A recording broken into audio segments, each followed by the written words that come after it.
तसं पाहिलं तर मग परवापासूनच उपोषण चालू 27 पासूनच. 27चा दिवस मला झोप नाही, रात्र झोप नाही. 28चा दिवस झोप नाही, रात्र झोप नाही.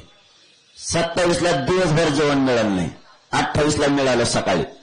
म्हणजे 27ला सकाळी पण नव्हतं आणि संध्याकाळी पण नव्हतं. निघालो, वाटलं होतं उशिरा निघू, पण इतकी गर्दी झाली तिथं अंतरवलीत, बिना जेवणाचं तसंच निघालो. म्हणलं रस्त्याने जेव, नाही जेवण मिळालं दिवसभर.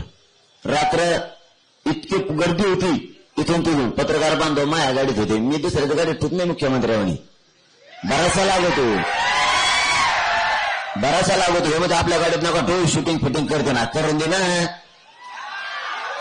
त्याला काय खोटं बोलायचं, तेव्हा जे बोलायचं ते ओपन, मीडियाच्या समोर चर्चा करायची, मीडियाच्या समोर सगळं ओपन. रात्रभर जेवायला नाही मिळालं 27ला. 28ला सकाळी जेवलो.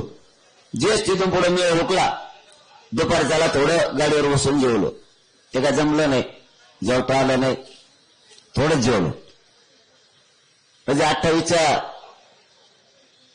आणि 28च्या रात्र पण उपाशी आणि जागा जागा. बरोबर का हो पत्रकार बंधू, दोघं तिघ जण होते की नाही गाडीत, तुम्ही झोपलेले.